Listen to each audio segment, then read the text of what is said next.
Assalamualaikum warahmatullahi wabarakatuh. Mahumul Fatihah. A'udzubillahi minasyaitonir rajim. Bismillahirrahmanirrahim. Alhamdulillahirabbil alamin arrahmanirrahim. Iyyaka na'budu wa iyyaka nasta'in.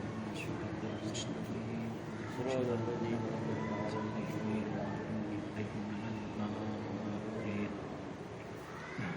Bismillahirrahmanirrahim. Subhanaka la ilma lana illa ma 'allamtana innaka antal alimul hakim. Bismillahirrahmanirrahim. Faslun fi istimali alatis siwaki, halaman 4. Bismillahirrahmanirrahim. Faslun, fasal fi istimali alatis siwaki, menjelaskan tentang menggunakan alat siwak. Fasal menjelaskan tentang siwakan atau bersiwak, atau bahasa kita sikat gigi. Wa huwa min sunanil wudu'i, menggunakan alat siwak atau bersiwak itu termasuk sunnah-sunnahnya wudu. Siwak ini termasuk sunnahnya wudu. Wa yutlaku, dan diucapkan as-siwaku, kalimat as-siwak, aidon begitu juga, alama pada sesuatu, yustaku bihi, yang sesuatu itu digunakan untuk bersiwak. Fasal menjelaskan tentang menggunakan alat siwak. Nah, siwak itu pekerjaan siwak, menyikat gigi, membersihkan gigi, itu disebut dengan siwak.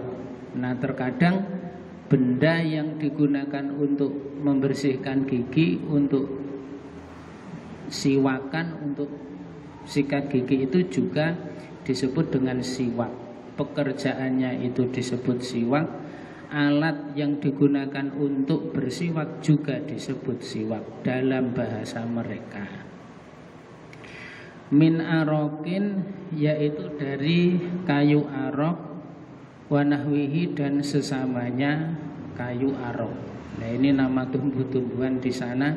Ada batang namanya batang arok. Nah, ini semacam tumbuh-tumbuhan yang tumbuh secara liar. Kalau di tempat kita mungkin semacam keremuntingan ini. Nah, dia termasuk tumbuh-tumbuhan semak belukar. Jadi fasal ini menjelaskan tentang menggunakan siwak.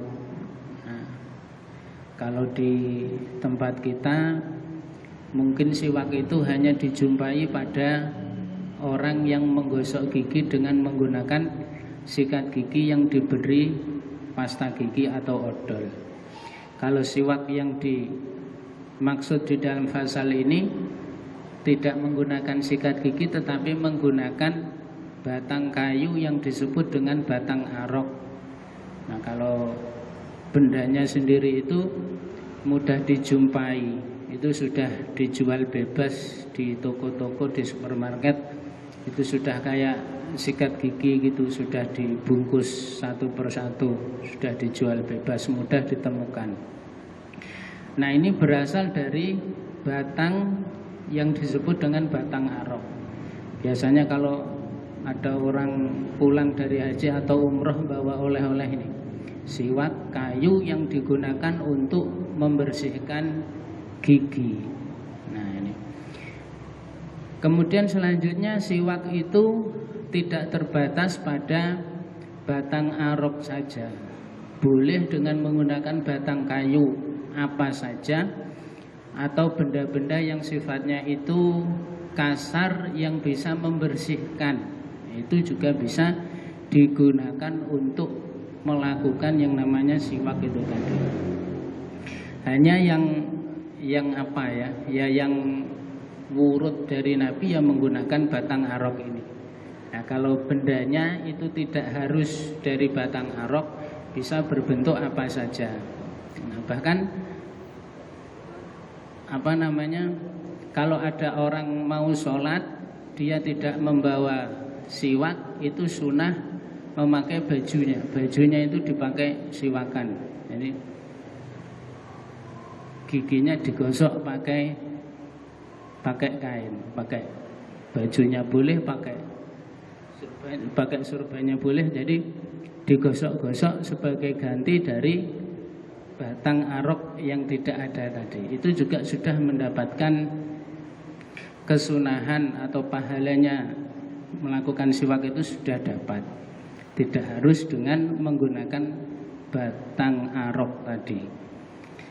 Nah, kalau di tempat kita sikat gigi, menggunakan sikat gigi terus diberi odol, diberi pasta gigi, itu juga sudah bisa mendapatkan kesunahannya bersiwak. Asalkan ya diniati itu melakukan kesunahan siwak. Karena itu termasuk ibadah, maka ibadah itu bisa hasil kalau ada niatnya. Jadi manakala kita sikat gigi, niat kita adalah itu niat melakukan siwak mengikuti sunnah Nabi, itu juga sudah berhasil mendapatkan kesunahannya melakukan siwak. Nah, siwak yang dibahas di dalam Fathul Qorib ini siwak yang dicontohkan oleh Nabi yang menggunakan kayu tadi. Siwak ini termasuk kesunahan di antara sunahnya wudu. Titik.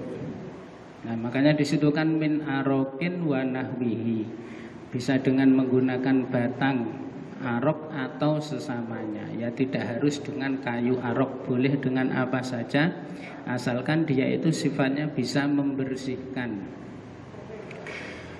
Wasiwaku, adapun siwak mustahabun itu dianjurkan atau disunahkan fi kulli halin, dalam segala keadaan.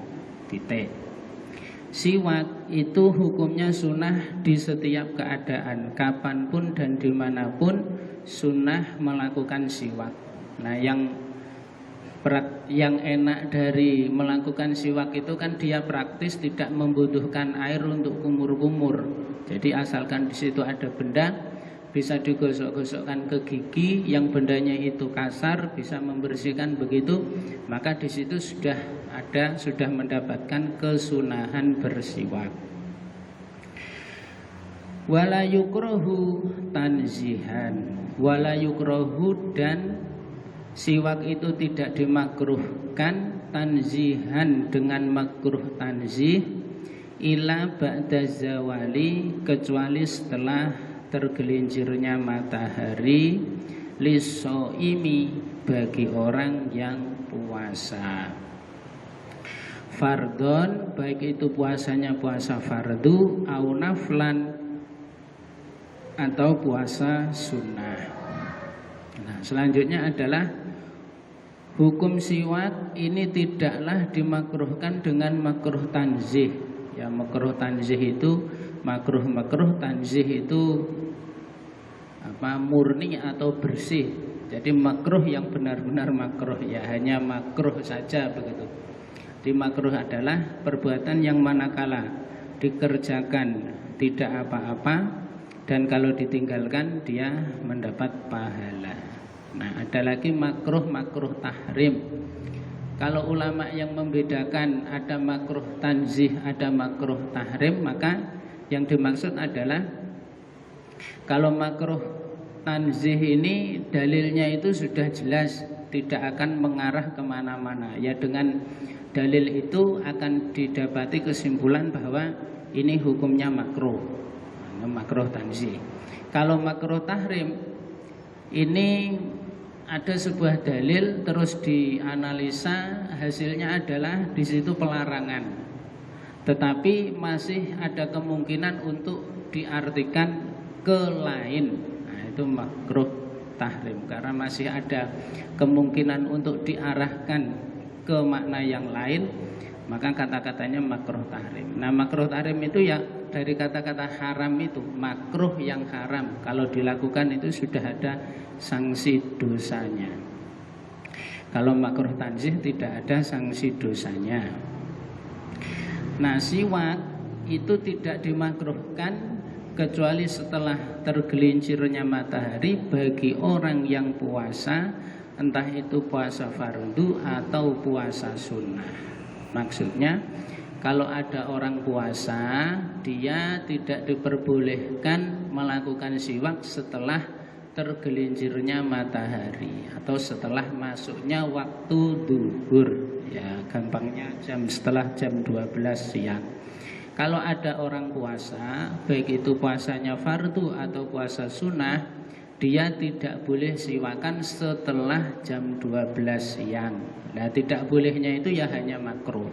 Nah, kalau dilakukan ya tidak apa-apa, hanya sebatas makruh. Nah, kalau dia tidak melakukan siwak malah berpahala. Mana tadi? Dan itu puasanya bagi orang yang dia tadi melakukan makan sahur. Kalau dia makan sahur, maka nanti setelah tergelincirnya matahari, setelah masuknya waktu sholat duhur, dia tidak boleh atau makruh melakukan siwakan. Nah, kalau orangnya tidak makan sahur, ya mulai dari pagi itu dia sudah tidak boleh siwakan. Yang tidak bolehnya hanya makruh saja. Dia sudah dimakruhkan bersiwak semenjak pagi hari kalau orangnya tidak makan sahur. Mana tadi? Wa tahzulu, dan hilang al-karohatu hukum makruh bi ghurubis samsi dengan sebab terbenamnya matahari. Mengapa matahari terbenam? Karena tidak bisa berenang. Wahtaro An-Nawawi, dan Imam An-Nawawi memilih adamal karohati atas hukum tidak adanya makruh mutlakon secara mutlak. Lah ini malah enak ini. Imam An-Nawawi memilih tidak adanya hukum makruh secara mutlak. Nah, ndak dari pagi hari, ndak setelah tergelincirnya matahari. Kalau menurut Imam An-Nawawi tidak ada hukum makruh. Artinya bagaimana? Artinya menurut Imam An-Nawawi, orang yang puasa tetap disunahkan bersiwak kapan saja. Ya, ikut Imam An-Nawawi ini saja, lebih enak, lebih mudah. Tidak ada pemilahan-pemilahan hukum makruh. Jadi orang yang puasa, baik dia itu puasa fardu atau puasa sunnah, entah itu puasa bulan Ramadan atau puasa Senin Kemis, kalau menurut Imam An-Nawawi tidak ada hukum pemilahan, hukum makruh melakukan siwak, tidak ada. Nah, itu karena berdasarkan ada hadis bahwa bau mulutnya orang yang puasa kelak di akhirat itu lebih wangi daripada baunya minyak atau parfum misik. Nah, karena dari ada dalil itu, karena dari hadis itulah kemudian muncul hukum tidak bolehnya orang yang puasa itu menghilangkan bau tidak sedap dari mulut tadi. Nah, kemudian ada juga ulama yang mengatakan yaitu kalau bau di mulutnya orang yang puasa itu memang disebabkan oleh ya karena dia puasa itu kemudian mulutnya bau. Kalau mulutnya bau bukan karena puasanya, tetap sunnah untuk melakukan siwak. Nah, misalnya semalam dia makan jengkol, semalam makan petai sahurnya itu. Nah, kemudian akhirnya pas puasa bau mulutnya tidak enak, ini tetap ada kesunahan untuk membersihkan bau mulut tadi. Tetap ada kesunahan siwak karena baunya itu bukan berasal dari puasanya itu. Nah, yang dikehendaki dari hadis tadi kan ya karena orang ini tidak makan akhirnya timbul bau tidak sedap. Nah, Nah, kalau bau tidak sedap ini bukan dari puasa, maka tetap sunnah untuk dihilangkan, tetap sunnah siwakan. Titik. Wahua adapun siwak, ay as-siwaku artinya siwak. Wahua ay as-siwaku adapun siwak fi salasati mawadi'a di dalam 3 tempat asyadu itu lebih atau itu sangat istihbaban disunahkannya min ghairiha daripada selain 3 tempat ini. Nah, ada 3 tempat yang sangat-sangat dianjurkan untuk melakukan siwakan. 3 tempat ini mengalahkan selain daripada 3 tempat ini dalam segi hukum sangat dianjurkannya atau kesunahannya. Yang pertama ahaduha, yang pertama inda taghayyuril fami, ketika berubahnya mulut atau ketika mulut ini baunya telah berubah. Min azmin dikarenakan azm. Azm itu apa? Kila diucapkan huwa sukutun tawilun. Menurut satu pendapat, azm adalah sukutun tawilun, berdiam diri yang lama. Wakila, dan menurut satu pendapat lagi, tarkul akli, tidak makan, meninggalkan makan. Jadi siwak sangat dianjurkan pada 3 tempat. Yang pertama adalah ketika mulut itu berubah dikarenakan azm. Azm ini ada perbedaan pendapat. Ada yang mengatakan berdiam diri yang lama, ada yang mengatakan tidak makan. Nah, kalau ada orang diam saja, mulutnya itu akhirnya baunya tidak enak. Kalau ada orang tidak makan, mulutnya akhirnya baunya tidak enak. Nah, ketika terjadi keadaan seperti itu, ini sangat dianjurkan untuk siwakan. Titik. Wa innama qala wa ghairihi, adapun kenapa Kiai Musoneb mengatakan kalimat wa ghairihi liyasmila taghayyurul fami bi ghairi azmin, ya supaya perubahan mulut yang disebabkan dikarenakan selainnya azmin tadi itu masuk ke dalam kata-kata wa ghairihi. Jadi yang pertama karena mulut ini berubah, ya dikarenakan azm atau selainnya. Nah, kata-kata selainnya ini ya supaya ketika mulut itu terjadi perubahan yang tidak disebabkan karena azm, ya tetap masuk dalam kategori dia sangat dianjurkan, sangat disunahkan untuk melakukan siwakan. Ka'akli dirihin, misalnya seperti memakan makanan-makanan yang memiliki bau karihin yang tidak disukai. Min saumin, misalnya contohnya adalah bawang putih, wa basolin, dan bawang merah, wa ghairihima, dan selain keduanya. Nah, misalnya ada orang yang memakan makanan-makanan yang baunya tidak sedap, bawang merah, bawang putih, durin, jengkol, petai. Nah, setelah memakan makanan-makanan yang baunya itu tidak disukai, orang yang berada di dekatnya ini kan tidak suka, merasa tidak nyaman kalau ada orang yang bau mulutnya itu seperti itu. Nah, ketika terjadi seperti itu, ini sangat dianjurkan untuk melakukan siwakan.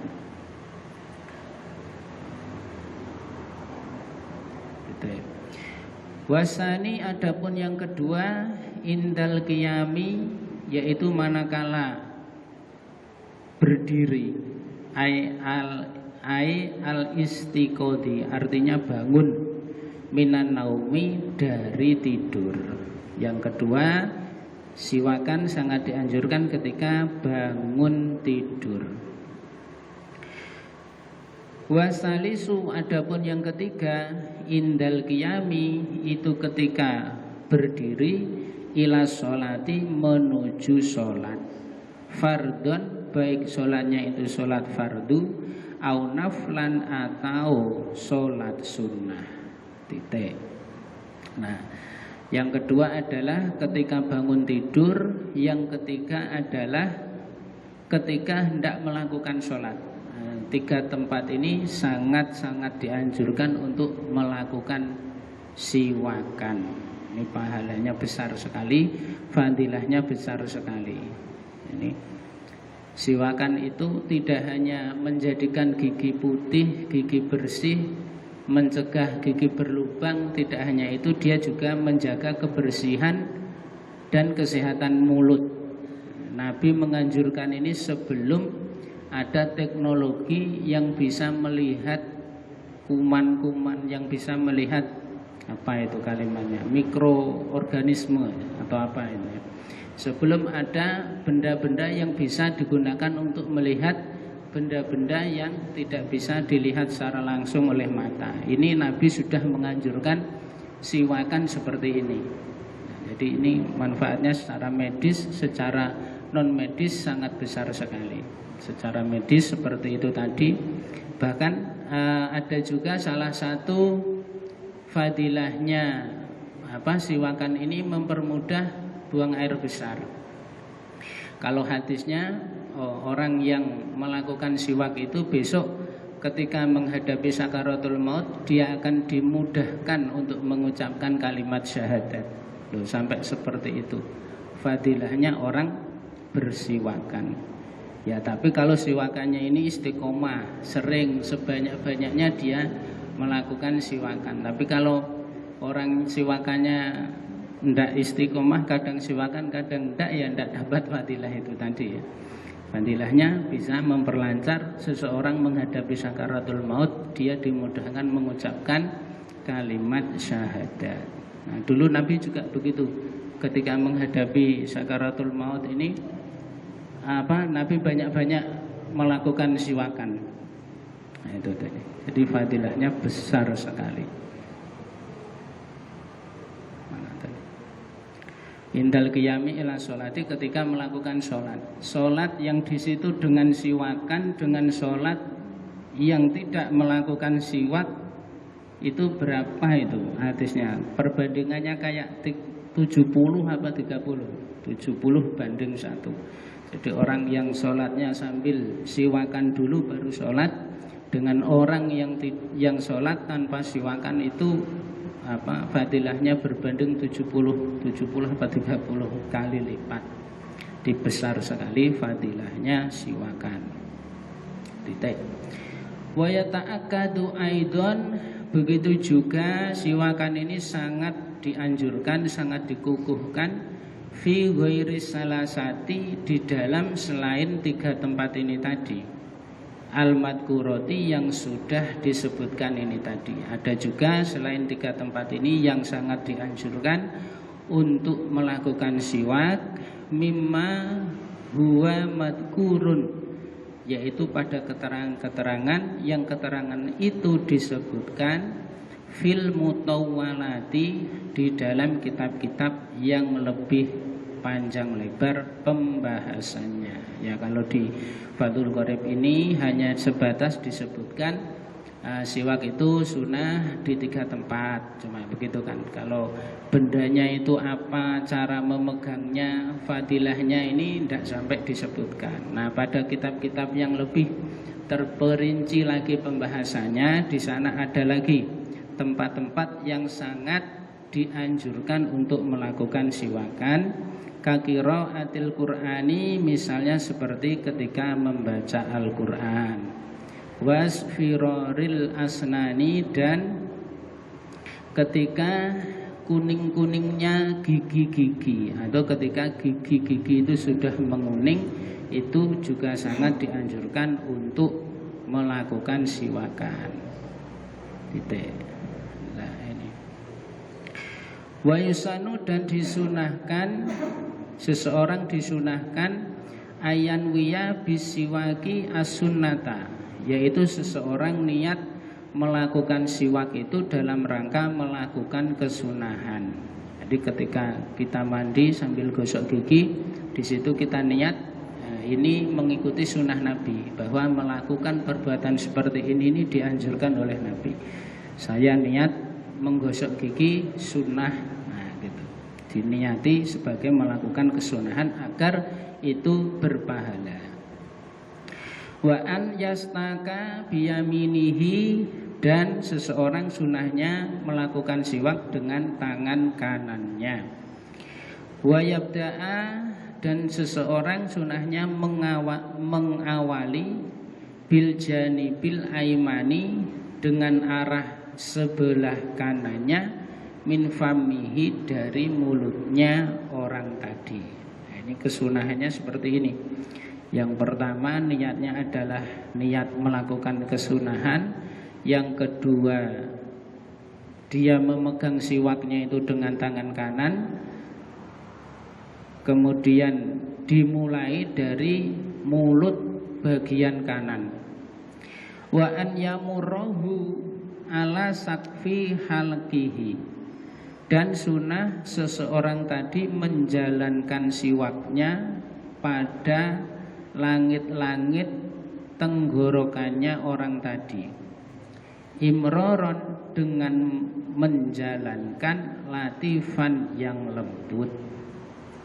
Ini kesunahannya lagi adalah juga disunahkan untuk, ya kalau bahasa kita, menggosok-gosok langit-langit mulut dengan digosok-gosokkan secara perlahan-lahan.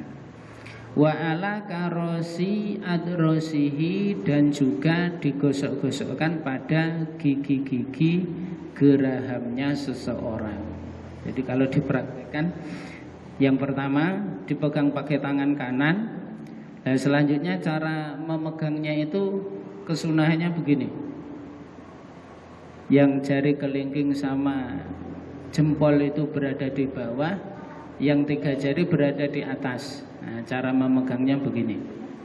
Nah, kemudian yang digosok pertama adalah mulut sebelah kanan. Nah, sini dulu digosok, kemudian kiri. Nah, itu. Kemudian juga digosok-gosokkan di langit-langit mulut. Langit-langit mulut digosok dengan penggosok-gosokan yang lembut. Ya karena itu kayu ya. Kalau nanti menggosoknya tidak pelan-pelan takutnya terluka. Kemudian yang terakhir juga digosok-gosokkan pada gigi-gigi belakang atau gigi pengunyah, atau bahasa kita gigi geraham. Gigi yang paling belakang ini juga digosok-gosok. Jadi sunahnya begini, terus kanan dulu baru kiri, terus langit-langit mulut. Kalau hadisnya Nabi itu kalau melakukan siwakan, Nabi sampai terdengar suara berarti menggosoknya itu agak ke dalam begitu ya. Jadi sampai terdengar suara gitu. Mungkin gosoknya sangat ke dalam. Jadi sampai terdengar suara seperti itu. Nah, jadi ini adalah siwakan yang diajarkan oleh Nabi. Dia memakai kayu, cara megangnya seperti tadi, terus cara melaksanakannya seperti tadi. Dan ini ada yang lucu, setelah siwakan itu dianjurkan ditaruh di sini. Ini sunnah ini, menaruh siwak di atas telinga. Jadi jangan rokok, jangan kembang, tapi siwak ya. Jadi setelah siwakan itu sunahnya ditaruhnya itu di sini. Nah gitu. Kalau di tempat kita tidak terbiasa, ketika ada orang melakukan seperti ini, mungkin itu dianggap sebuah kelucuan gitu. Apa-apa orang itu sholat seperti itu. Nah ditaruh di sini. Ini sunnah, ditaruh di atas itu. Nah itu dalam rangka syiar, mengingatkan orang lain yang lupa melakukan siwak. Nah caranya seperti itu. Nah kalau kita makan bersama orang banyak, itu sunahnya membaca bismillah dengan suara yang agak keras. Bismillahirrahmanirrahim. Itu tujuannya adalah mengingatkan orang di sebelah kita yang barangkali lupa tidak membaca bismillah, dia akan oh ya bismillah dulu. Nah, dia ikut bismillah. Siwakan juga gitu tadi. Nah, ditaruh di atas telinga. Nah karena di tempat kita ini Tidak lazim ada orang kemana-mana itu membawa kayu.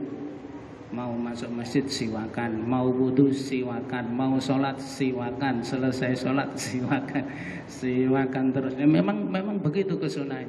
Kapanpun dimanapun ini sangat dianjurkan untuk bersiwak. Nah, makanya kalau di tempat kita tidak lazim ada pemandangan seperti itu. Kalau ada yang melakukan itu malah kesannya lucu. Nah, kalau dulu di pondok teman-teman itu pulpen itu isinya bukan pulpen tetapi siwak. Jadi ujungnya ini tutup pulpen, tapi di sininya bukan pulpen tetapi kayu siwak. Lah ini di kantong. Setelah sholat, mau sholat, setelah sholat mau baca Quran, mau tidur, bangun tidur, itu sunnahnya banyak-banyak melakukan siwakan. Karena itu tadi hadisnya itu banyak, keterangannya banyak, fadilahnya juga banyak, pekerjaannya remeh dan ringan. Nah, kalau mau dipraktekkan silahkan.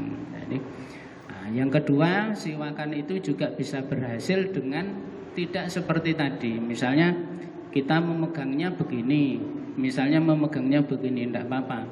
Hanya tidak mendapat kesunahan tata caranya. Kalau kesunahan siwakannya tetap dapat, tapi yang kesunahan kayunya, kesunahan memegangnya, kesunahan cara menggosoknya kita tidak dapat pahalanya. Pahalanya yang diterangkan seperti tadi. Kalau mau diusahakan dipraktekkan kemana-mana bawa siwak dan setelah selesai ditaruh di atas telinga sini. Itu apa ya, orang-orang nanti ngeliatin macam rokok tapi kok kayu. Orang-orang bingung yang melihatnya, ini apa itu. Wallahu a'lam. Maulaya sholli wa sallim daiman abada ala habibika khairi khalqi kullihim. Maulaya sholli wa sallim daiman abada ala habibika khairi khalqi kullihim. Maulaya sholli wa sallim daiman abada ala habibika khairi khalqi kullihim. Wal habibul ladzi durja syafa'atuhu li kulli haulin minal ahwali muqtahimi ya rabbi bil mustafa ligma qasidana waghfir lana ma madaya wasi'al karami. Sallallahu rabbuna ala nuril mubin Ahmad al mustafa sayyidil mursalin wa ala alihi wa sahbihi ajma'in. Wassalamualaikum warahmatullahi wabarakatuh.